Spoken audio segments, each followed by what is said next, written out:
안녕하세요. 15년차 국어교사 친절한 영아쌤입니다. 우리 아이 책을 읽어준 후에 어떤 활동을 해야 할지 모르겠다. 지금 읽고 있는 책, 독서 활동이 국어 공부까지 잘 연결되게 하려면 어떻게 해야 할까? 이런 궁금증을 가지고 있는 분들을 위해서 교과서와 교육과정을 바탕으로 해서 수능까지 이어지는 엄마표 독후 활동에 대해서 지난 영상에 이어서 비판적 읽기, 추론적 읽기에 대해서 말씀드리도록 하겠습니다. 지난 영상을 아직 못 보신 분들은요, 비판적 읽기, 추론적 읽기의 전 단계이자 읽기의 가장 핵심적인 활동이라고 할 수 있는 사실적 읽기에 대해서 먼저 보시고 이번 영상을 보시는 걸 추천드립니다. 그럼 시작할게요. 추론적 읽기란 무엇일까요? 추론적 읽기는 표면에 드러나지 않은 숨겨져 있는 내용이나 작가의 의도를 추리해보는 읽기 활동을 의미합니다. 초등학교 5학년 국어 교과서 1학기 2단원을 보면 이 추론이라고 하는 것에 대해서 직접 드러나지 않은 내용을 앞뒤 사실을 통해서 미루어 짐작하는 것이라고 소개하고 있습니다. 따라서 추론이라고 하는 것은 드러나 있는 내용을 바탕으로 해서 숨겨져 있는 내용을 찾는 활동이라고 볼 수 있고요. 자, 그렇다면 부자가 된 삼형제라고 하는 그 이야기를 통해서 추론적인 읽기는 어떤 식으로 할 수 있는지 한번 보여드리도록 하겠습니다. 자, 저는 이 이야기에서 추론적인 질문을 두 가지를 한번 만들어 봤는데요. 정승댁 큰딸이 마지에게 시집을 가겠다고 한 이유를 생각해보자 라고 질문을 만들어 보았습니다. 자, 그러면 드러나 있는 내용을 바탕으로 숨겨져 있는 내용을 추리를 하는 것이니까요. 일단 드러나 있는 내용인 상황과 인물의 말과 행동을 한번 정리해 볼 수 있도록 표로 만들어 보았습니다. 상황은 마지가 큰딸의 병을 고쳐준 것이고요. 인물, 자, 큰딸의 말이나 행동은 마지에게 시집을 가겠다고 했습니다. 그런데 이 큰딸이 왜 시집을 가고 싶어 하는지 이유는 구체적으로 드러나 있지는 않습니다. 그러면 아이와 함께 생각을 해볼 수 있겠죠. 왜 큰딸은 이 마지에게 시집을 가겠다고 했을까? 자기 병을 고쳐준 사람이니까 고마워서 그랬겠구나 라고 인물에 숨겨져 있는 심리를 추론해 볼 수 있습니다. 자, 또 다른 질문으로 마지막에 보면 장사꾼이 막내에게 애원을 하면서 금은보화를 주게 되는데요. 자, 이것도 상황과 인물의 말과 행동이라고 하는 드러나 있는 내용을 먼저 정리해보고 아이에게 이유를 찾아보도록 유도를 해보시면 됩니다. 상황은 막내가 이 장사꾼에게 임금의 명령으로 호랑이를 몰고 가던 중이었는데 당신의 당나귀 때문에 그 귀한 호랑이를 놓쳐버렸다. 대신 당신이 가자 이렇게 협박을 하는 거짓으로 협박을 하는 장면이었고요. 이때 장사꾼의 말과 행동을 보면 금은보화를 줄 테니 제발 임금 앞에 데려가지 말라고 애원을 합니다. 그러면 이러한 행동을 한 장사꾼의 심리는 무엇일까? 임금 앞에 가서 벌을 받는 것이 두렵기 때문에 자신이 가지고 있는 재물을 주어서라도 이 막내와 함께 임금 앞에 가는 상황을 모면하고 싶었을 것이다 라고 아이가 이 인물의 심리 행동의 이유를 추론해 볼 수 있습니다. 이 추론적 읽기는 드러난 내용을 바탕으로 숨겨져 있는 내용을 찾는 것이기 때문에 답의 근거를 찾을 수 있어야 합니다. 따라서 아이에게 이러한 추론적 읽기에 해당되는 질문을 던지신 후에 관련된 내용이 있는 부분을 찾고 그 내용의 앞뒤를 자세히 살펴보게끔 유도를 해주시면 됩니다.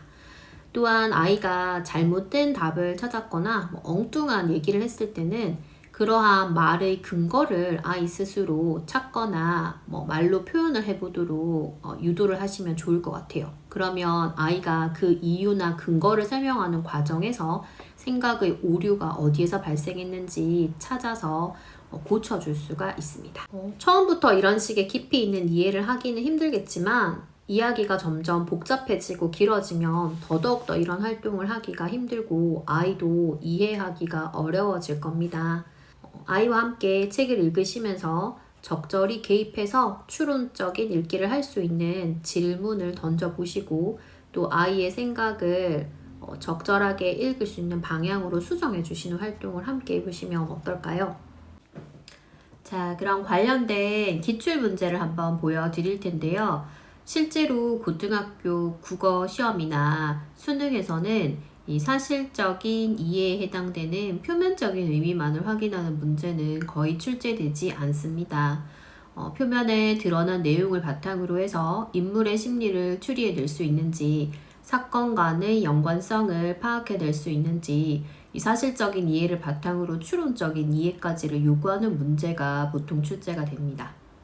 자, 2021년 6월 모의평가에 나온 고전소설 채봉감별곡의 사실적 이해 문제이고요. 2020학년도 수능 현대소설에 출제된 자전거 도둑의 사실적 이해에 관한 문제입니다. 28번 문제 1번 선지를 보시면 송이는 부모의 소식으로 애태우다 감사의 걱정을 산다 라고 되어 있는데요. 여기에서 우리가 확인할 수 있는 두 가지 사실적인 이해는 송이가 부모의 소식을 애타게 기다린다는 것과 감사는 그러한 송이를 몹시 걱정하고 있다 라고 하는 두 가지 사실적인 내용이 있습니다. 그리고 송이가 부모의 소식으로 애를 태우고 있기 때문에 이것을 감사는 몹시 걱정하고 있다 라고 하는 두 사건의 연관성도 추론을 할 수 있어야지 1번 선지의 옳고 그름을 판단할 수가 있겠죠.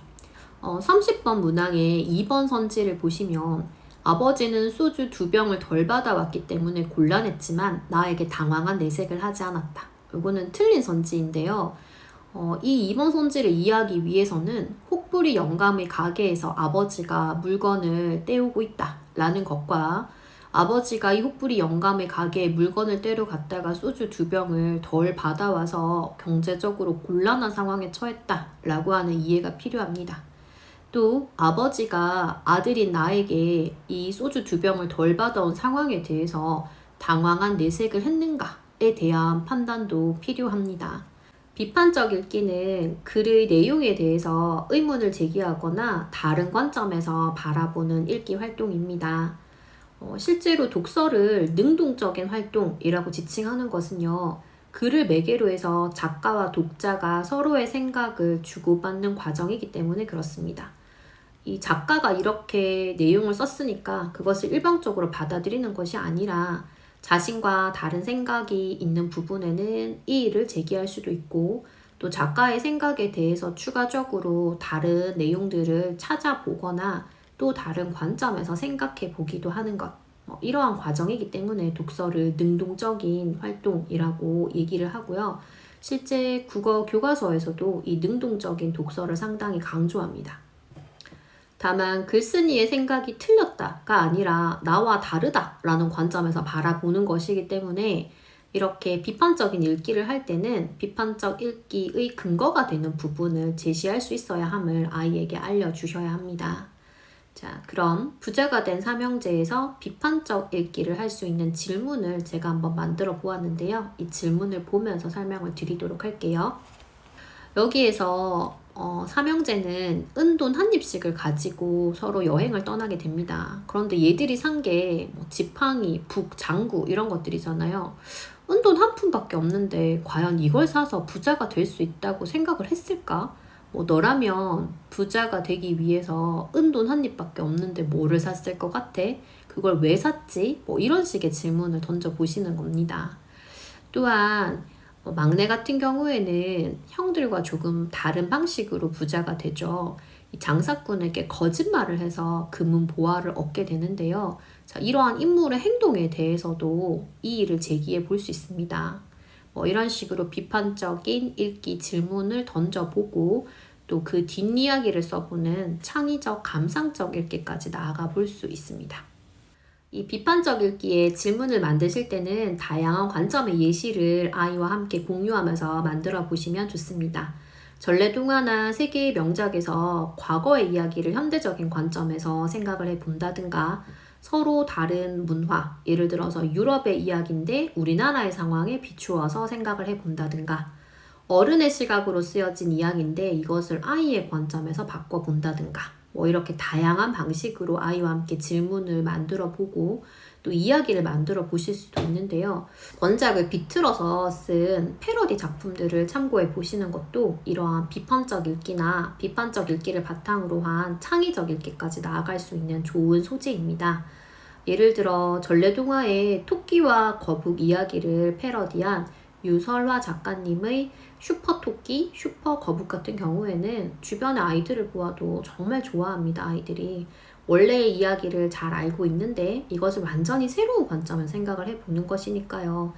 원래 이야기와 새로운 이야기를 비교해보는 사실적인 읽기도 가능하고요.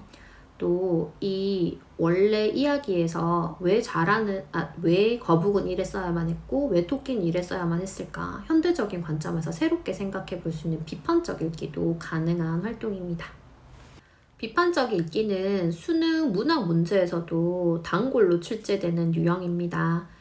기출 문제를 한번 보시면서 제가 설명을 드리도록 할게요.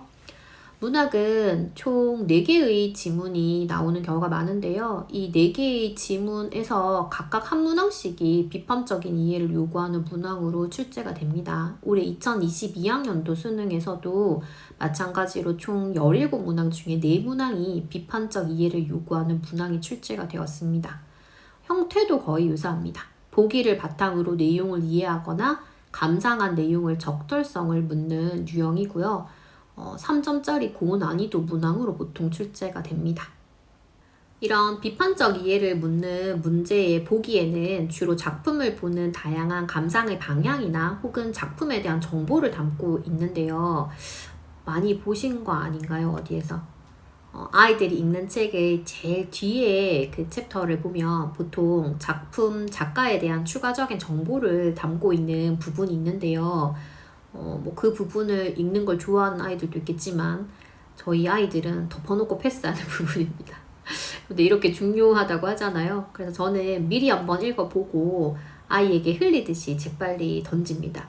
아이가 책장을 휙 덮고 다른 책으로 넘어가려고 할 때 잠깐만 하면서 이 심청전이 겉하지설화나 효녀 지은설화하고 연관이 있다는데 너 그 얘기 뭔지 알아? 한번 볼까 우리? 어떤 점에서 비슷하지? 이런 식으로 질문을 던져보는 겁니다. 이러한 노력이 매번 성공하는 건 아닌데요. 던지다 보면 얻어 걸리는 경우가 있습니다. 아이가 흥미를 갑자기 보이면 재빨리 관련된 정보를 주고 이야기를 끌어가도록 노력을 해보는 것이죠. 비판적 이해 문제가 대부분 3점짜리 고난이도 문제이지만 이 보기의 내용을 어려워하지 않고 읽는 아이들은 의외로 이 문제를 쉽게 풉니다. 그래서 어렸을 때부터 작품을 읽고 나서 이 작품을 감상하기 위해서 추가적인 자료들을 활용할 수 있고 그 자료들을 활용을 해서 좀 더 깊이 있거나 다른 방향으로 읽을 수 있다 라고 하는 것을 아이에게 알려주고 연습시킬 수 있는 수단으로 활용하시면 좋을 것 같습니다. 학생들 중에서 특히 문학을 어려워하는 학생들이 있습니다. 작가도 자기 작품 문제 풀면은 틀린다면서요. 감상이라면서 왜 답을 정해놔요? 이건 옳지 않은 거 아니에요? 내 생각도 맞을 수 있잖아요. 뭐 이렇게 주장하는 학생들이 있는데요. 안타깝게도 이러한 생각을 수정하기가 상당히 힘이 듭니다. 이 학생들의 말이 일견 타당해 보이지만 학생들이 놓치고 있는 대전제가 있습니다. 문제를 제대로 풀기 위해서는 출제자의 의도를 제대로 읽을 수 있어야 합니다. 문학 작품의 감상은 사람마다 다양할 수 있습니다. 타당하고 합리적인 선 안에서 이루어져야 합니다. 비판적인 읽기나 추론적인 읽기, 능동적인 독서가 출제자의 의도를 무시하고 내 마음대로 읽는 것이라고 생각하면 절대 그 학생은 그 오류에서 벗어날 수가 없습니다. 교육과정과 교과서를 바탕으로 엄마와 해볼 수 있는 독후활동, 또 수능까지 이어지는 국어 공부에 도움을 줄 수 있는 독후활동 설명을 드렸습니다. 마지막으로 감상적인 읽기와 창의적 읽기의 경우에는 고정 댓글에 달아둔 제 블로그 포스팅에 자세히 설명해 두었으니 참고해 보시면 좋을 것 같습니다. 아이와 함께 하나라도 꾸준히 해보시고요. 궁금한 점 있으시면 댓글로 남겨주세요. 좋아요, 구독도 부탁드립니다. 감사합니다.